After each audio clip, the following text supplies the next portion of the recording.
When it comes to relationships, we want them to last. This is especially true for our primary partnerships. Relationship longevity is what we want, and the thing about success is that success is always essentially centered around what it is that we want. So what does that mean? We define success in relationships as what we want, which is longevity.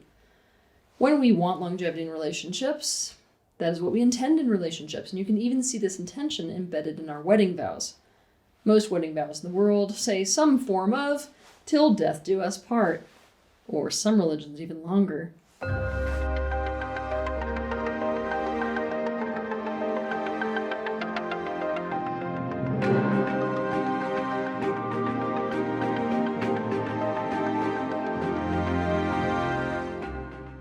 Long story short, because we decided that relationship longevity is what we want, and because governing bodies and the religions that they used to carry out their plans wanted relationship longevity, especially marriage longevity, that was what was put forth as a measure of success in relationships.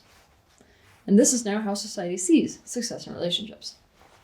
Longevity in relationship is like a badge of honor. It's something that people can feel super proud of and that they can feel successful at when they tell other people how many years they've been together. But here's the thing, I'm hitting you with a major truth. Longevity both is a measure of success in a relationship and isn't a measure of success in a relationship. Let me clarify what I mean by relationship really quickly. This means being friends with somebody for a really long time, or being married to somebody or a partner to them for a really long time, or working for somebody for a really long time. We see that as success. On one hand, longevity can indicate that two people are compatible and have found a way to form a kind of symbiosis, that their commitment to the relationship and their dedication to working on the relationship has made it so they've created repair to any ruptures that have occurred, that instead of succumbing to perpetual avoidance by running from discomfort the minute it came up, they used the relationship to grow, but instead of growing apart, they grew together.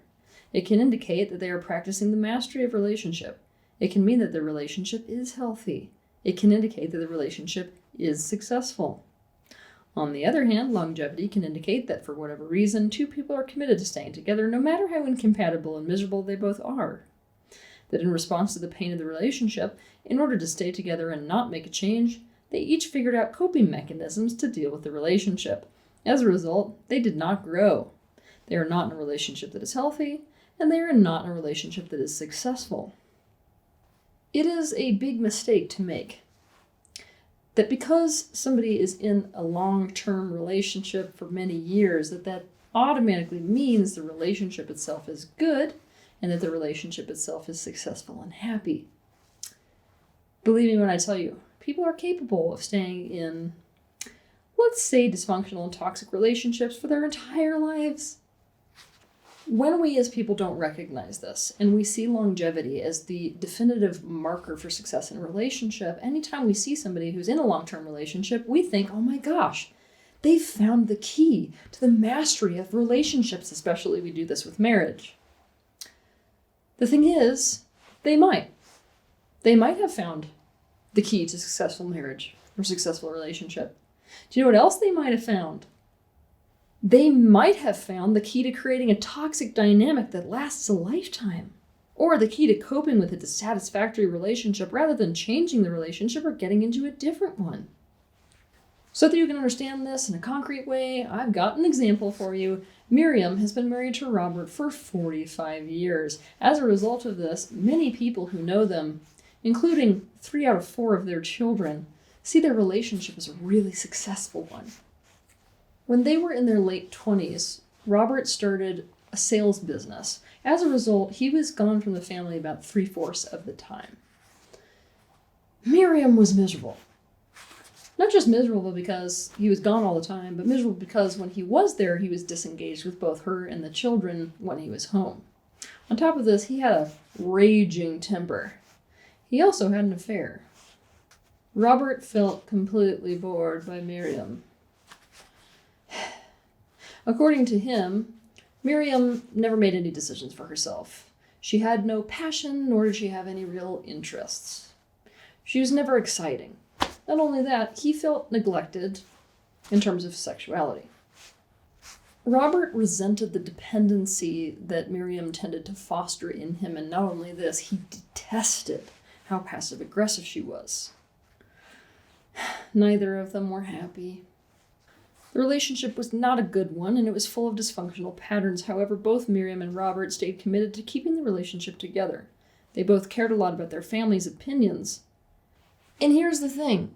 Both their parents, both sets, agreed to this idea that in marriage you never say the D word. D being divorce. On top of this, both of them believed that it was so incredibly important to keep the family together for the sake of the long-term prognosis or outcome of the children. So they decided we should stay together for the sake of the kids. On top of this, even though they were miserable, they were looking around at other relationships and felt like their relationship was quote-unquote normal. Why? Because so many other people had marriages where they were struggling with the same stuff. So they normalized what they were going through. On top of this, Miriam did not believe in her ability to create a livelihood or to be safe in the world without Robert, and Robert wanted nothing whatsoever to do with raising children, so he felt dependent on Miriam to be there and be the one doing it. Neither of them wanted to face the social stigma of divorce and be looked down on by their community. So what did they do? They committed to staying in a relationship together, and each of them found their own unique ways to cope with the pain. Let's first look at how Miriam coped. Miriam coped by denial, right? Totally denying any of the negative traits in Robert and any of the negative behaviors that she disliked. And instead, she decided to hyperfixate on the aspects of him that she so dearly loved. She replaced intimacy and communication with him, because there was none, with intimacy and communication with a group of girlfriends that she loved. She distracted herself, as well as found something to look forward to in a television show that came on every night. She let go of any expectations of him and instead poured all of her needs and expectations into her children. And she took to smoking. Now let's take a look at Robert. Robert found every excuse possible to never be home.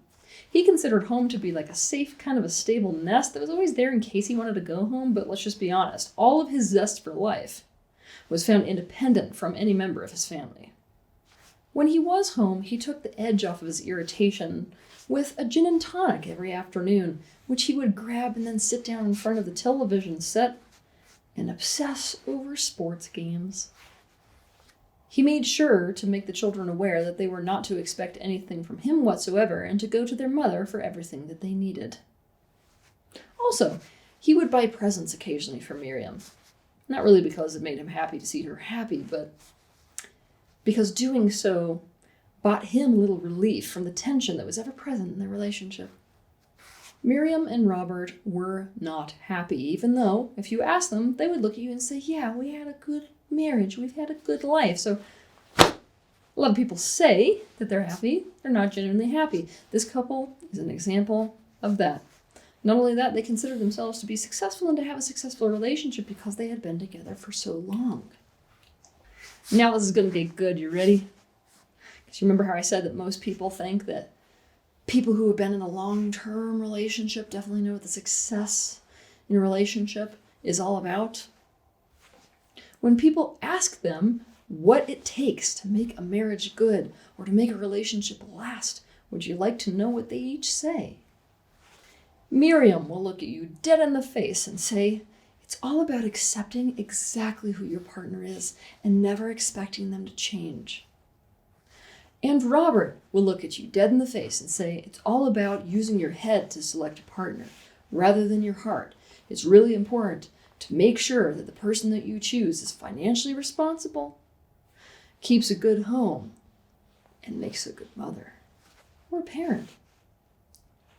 A relationship has a much bigger chance of lasting a long time, even a lifetime, if it is a good one, if it contributes to the growth and well-being of each person, if it is healthy, and if it is compatible. But longevity should not be considered the measure of whether a relationship is good or is healthy or is compatible or does contribute to the well-being and growth of each person. There are many relationships that are in fact successful that are not long, and there are many relationships that are long that are not successful. The time has come for the whole of society to recognize that longevity of a relationship should not be the definitive measure of success in a relationship. That success of a relationship should be based on other things, most importantly, the well-being of each person in a relationship on a mental, emotional, and physical level, and the degree to which that relationship itself feeds into that well-being.